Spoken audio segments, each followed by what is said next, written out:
Hey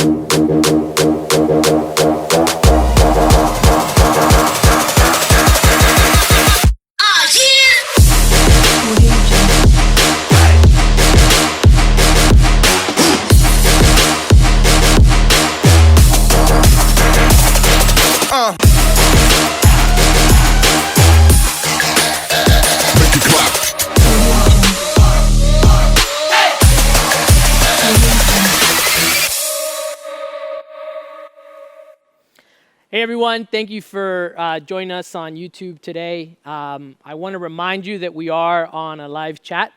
And so take some time now to say hi if you haven't already to your friends, to your small group leaders, and just connect that way. And actually, because we're in a series about opinions, I want to try to get your opinion, and let's just get this chat going.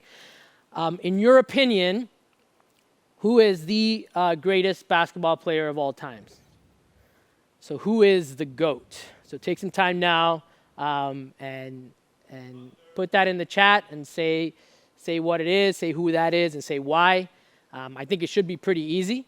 It should just be a matter of two letters, M and J. Michael Jordan should be the best player, but I'll leave that up to you guys. So while you're doing that, I'll go ahead and get us started. We're in this series called In My Opinion. And so the big idea for today is there's more to others than just our opinions of them. So there's more to others than just our opinions of them. I remember when I graduated from college in Puerto Rico, I got a call from DuPont offering me a job. And I was sold the minute they called me. They were explaining to me, hey, we have a job for you. You're going to be moving to El Paso. I was like, oh, all right, El Paso, at least, it's Texas, and they talk Spanish, and it should be okay. Well, needless to say, a little later I found out that it was, I was surprised when I found out that it was actually El Paso, Illinois, which I didn't even know existed. But, out of college, I just wanted a good job. I was in the minute they called, so I'm like, yeah, it's not a problem. El Paso, Illinois is fine. And so I moved out there. And after a couple years there, I got another call saying, hey, we're getting ready to move you, to relocate you. You're coming to Wilmington, Delaware. And I was like, okay, that's fine. But we have a replacement for you that we want you to train for a couple months before you move out here. And so I said, yeah, that's fine. Who are they? And they said, well, it's a Puerto Rico graduate. And I'm thinking, why do they keep sending Puerto Ricans to El Paso, Illinois? And then I figured it out that nobody else wanted to go to El Paso, Illinois. It was like a small site with just a lot of cornfields, and they couldn't get anybody else other than fooling us Puerto Ricans to come out here and go there. But that's a side story. So I was excited because somebody from Puerto Rico was coming. My wife and I were going to get the chance to introduce ourselves, to welcome them, and to just kind of start that relationship. So I talked to this girl on the phone, and I said, hey, my wife and I want to go pick you up at the airport, and I'm going to be wearing a blue shirt. When you arrive, I'll be a baggage claim with a blue shirt. And so I get there a little early. When her flight comes out, everybody's out, and I'm trying to find this girl, and I'm like, I don't know who she is. But there's someone standing pretty close to me, and I go up to her and say, excuse me, are you Daphne? And she looks at me, and the first words out of her mouth were, that shirt's not blue. And I was like, I'm sorry? And she said, you said you were going to wear a blue shirt. And I was like, oh, this is blue. She's like, no, that's gray. I was like, all right, so much for first impressions. But I said, that's fine. It's just we're off to a rocky start. Took her home to her house, to the place she rented. And after the weekend, we started training together. And that first week, that first day even, anytime I started training her and explaining to her, so this is what we do, she'd be like, why'd you do that? Like, that seems dumb. Or why do you do it that way? It seems inefficient. Couldn't you do it this way instead? And the whole time, every time I say something, she's talking back. She doesn't seem to want to learn. She just wants to tell me how to do things better. And I remember going home that day and telling my wife, man, I'm so disappointed. I was really excited about this, and this is just not going to work out. Like, this girl, it's just not going to work out. Like, she's so different. She's rough. She's tough to work with. And so, it's a shame, but I don't think this is going to work out. And so just like that, I formed an opinion about this girl. Yes, I had spent a few hours with her, but was that enough for me to form an opinion and to make a decision that there was even no room for a relationship? We just weren't going to jive, and it just wasn't going to work out. And I think that's what happens, right? I think people form opinions about other people. I think it's normal. I don't think it's on purpose. I think it just happens. And so somehow we start making assumptions, whether it's something we know or we think we know, something we've seen, something we heard, and we take those assumptions, and those assumptions become truth to us. They become facts. And there you have it. You've formed an opinion based on facts that you think you know about this person. And so I'm thinking about you guys. If I were to visit your school, middle or high school, and I said, hey, take me around, show me around the school. And as we're walking down the cafeteria, and there's all these different groups of people, all these different cliques of people. And you would walk me around and say, okay, so here, this is where all the band kids sit. And the band kids are all ... right? Fill in the blank. And so here's where all the sports people sit, the ones that play in teams, and they're all ... Here's where all the rich kids sit. Here's where all the cheerleaders sit, and they are all ... right? And as I'm talking through that, I can imagine that most, if not all of you, are filling in that ...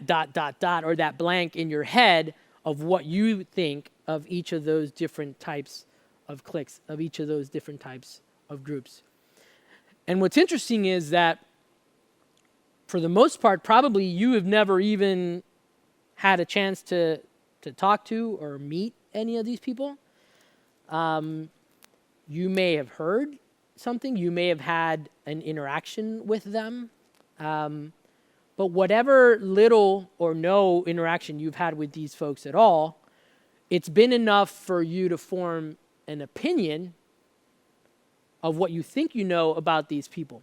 And not just individual people, just the whole group. They're all the same. And that leads us to our story in John 8, 2 through 11. It says, at dawn, he appeared again in the temple courts, where all the people gathered around him, and he sat down to teach them. The teachers of the law and the Pharisees brought in a woman caught in adultery. They made her stand before the group and said to Jesus, "Teacher, this woman was caught in the act of adultery. In the law, Moses commanded us to stone such women. Now, what do you say?" And so I'll pause right there. So here's Jesus, just trying to do his thing. Wherever he went, he would just speak, and he's in front of a crowd trying to teach. And all of a sudden, these teachers, these spiritual leaders come in, and they throw a woman in front of him, and just like that, ask him to judge her. And as I think about this story, I think about the Pharisees and what's the intent? I think part of it is, I believe that they wanted to prove, or they wanted to show that they were better than her. And I think we can all admit that at some point or another, we have had instances where we believe ourselves to be better than others. Whether it's something, like I said, whether it's something we know or we've seen or we think we know about these people. Even if I've messed up, I know I'm not perfect, but I'm certainly better than that. And so we have those moments. When they kept on questioning him, he straightened up and said to them, "Let any one of you who is without sin be the first to throw a stone at her." And I love this because in true Jesus fashion, he takes something that that everybody else would have either made a decision or made a choice or made a judgment or said something, and he turned it around, and instead of making the focus on this woman, he changes the focus to be on them, on the leaders. And essentially he's saying, well, before we go ahead and start judging her, I want each of you to look internally, look inward, and tell me, what do you see? If any of you sees perfection, if any of you sees like there's nothing wrong in you, then knock yourself out, throw the first stone, right? And he turns it around and says, let's not judge this woman right away. Let's judge ourselves first. Let's look at ourselves first and who we are before we go ahead and start judging others. At this, those who heard began to go away one at a time, the older ones first, until only Jesus was left, with the woman still standing there. Jesus straightened up and asked her, "Woman, where are they? Has no one condemned you?" "No, sir, no one." She said, "Then neither do I condemn you." And Jesus declared, "Go now and leave your life of sin." And I love this story because even though the religious leaders were trying to judge this woman based on the one thing they knew about her, based on the one act that they saw, the one decision that she made, Jesus didn't judge this woman based on one bad decision. This past week I was watching a movie called Just Mercy. It's a true story, and I'm a sucker for true stories. I love them. I don't care what they're about. I'll always watch a true story. And in that movie, and I think you should all watch it. In that movie, one of the characters, the lawyer, is making a statement, and he says this: "Each of us is more than the worst thing we've ever done." Each of us is more than the worst thing we've ever done. And so immediately I thought, that's a great quote. And then I thought, that's perfect timing because I'm going to use that in my message next week. Each of us is more than the worst thing we've ever done. And I believe that's how Jesus sees people.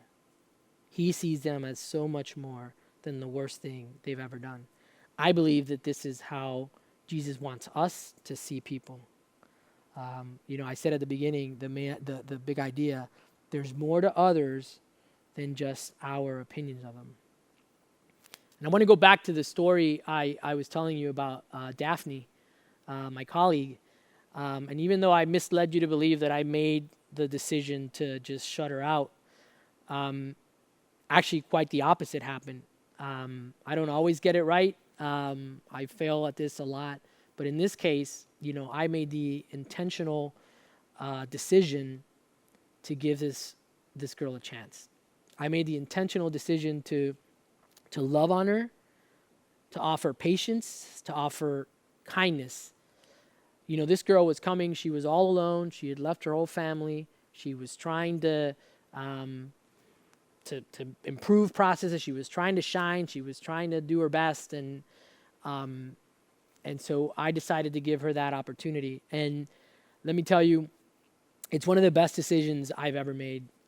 Daphne today has been our closest family friend for about 15 years.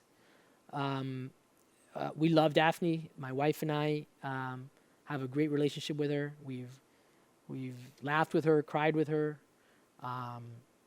We've prayed with her.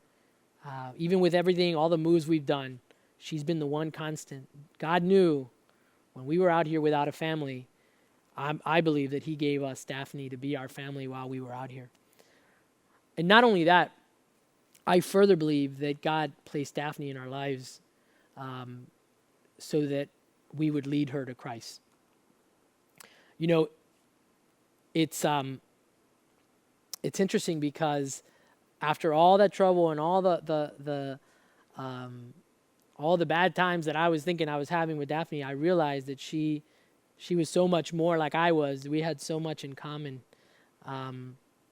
And we became really good friends, and she began to open up a lot, and so there was a lot of things there. And still today, she's been here, she's been to Valleypoint, and I believe that we will lead her to Christ.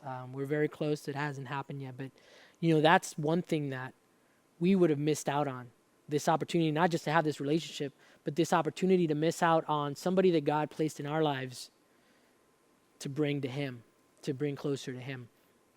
And so reducing someone to just one judgment or one opinion or one interaction can cause us to miss a whole lot more. And maybe those band kids that I was talking about, maybe some of those kids are really, really funny. Maybe your best friend is in that group and you don't even know it yet, because you've formed an opinion of that entire group. And maybe those cheerleaders, maybe within that group, there could be 2 or 3 of the nicest girls you've ever met. And you would never know, because you've formed an opinion, not of them individually, but just that entire group. Even if I look at it as a church, as a small group, maybe you're struggling with something and you believe there's no way this other person could be going through something like this because they're perfect and they're Christian, and so we miss out on having somebody to work with and to talk through some issues. And finally, just like in my case with Daphne, this is a little bit of a different spin, but you may be missing out on someone that God has placed in your life for you to bring to Christ. And I think a lot of times, unfortunately, we make a decision for others. Like, we see folks and we say, there's no way that person is ready to respond to the greatness of God. There's no way that person is ready to hear the gospel. And so, because in our opinion they're not ready, we make that decision for them. And it could be that God has placed people around you that need to hear from you about him. So don't make that decision for them. And so to close, I don't think it's coincidence that this topic was planned for this week with everything that's going on in the world today. I know there's a lot of hurt, there's a lot of persecution, there's a lot of anger, division. And as I was preparing this message, I took a step back and said, in part, this is really because some folks have formed an opinion about other folks, about other groups of people, about other people of a different color or people of a different race. And because they've formed that opinion has become their truth, their reality, and it's hard for them to get out of that. And it's a shame. And so you may be thinking, well, what does this have to do with me? I'm not racist. I'm not one that, even if I think something, I'm not one that goes out and says it. But there's this phenomenon that happens. I think it happens with adults too. But I see it so much more in students. There's this phenomenon that happens that's called groupthink. And what it is somebody says a comment, and you're in a group, and somebody says a comment, and everybody in the group, you see the head bobbers. Everybody's like, yeah. And you may not even agree with the comment, but that's your group, that's your boy, that's your girl, and you're going to back them up, and they're talking, and and in your head, you're like, that's the stupidest thing I've ever heard. But you're head bobbing. You're like, nope, yep, that's groupthink. That's groupthink. And even if you don't agree with that, you're part of that. You're advocating for that. You're actually agreeing with that. And so, my challenge to you guys with everything in here that's going on and just this whole message is, don't be a head bobber. I know I talked about forming opinions and about how it's not great to form opinions, but you know what? Sometimes having your own opinions, it's not a bad thing. And sometimes you may be in a group, or you may be in a situation, you may be in a setting where someone's saying or doing stuff that you don't agree with. Don't be a head bobber. Stand up and share your opinion. There's this little voice inside of you guys called the Holy Spirit that God has put inside of all of you. And if you feel nudge and you feel like something's not right or something shouldn't be said or shouldn't be done, speak out. Don't try to be part of the popular kids or just I would just want to fit in and just head bob. Do what's right. And I'm going to leave it at that. And so I want to pray for you guys today. Lord, thank you for today. Thank you for this message. Thank you for this timely message. Thank you for this group of students, Lord. These are some of the most amazing students I've met and had the opportunity to work with.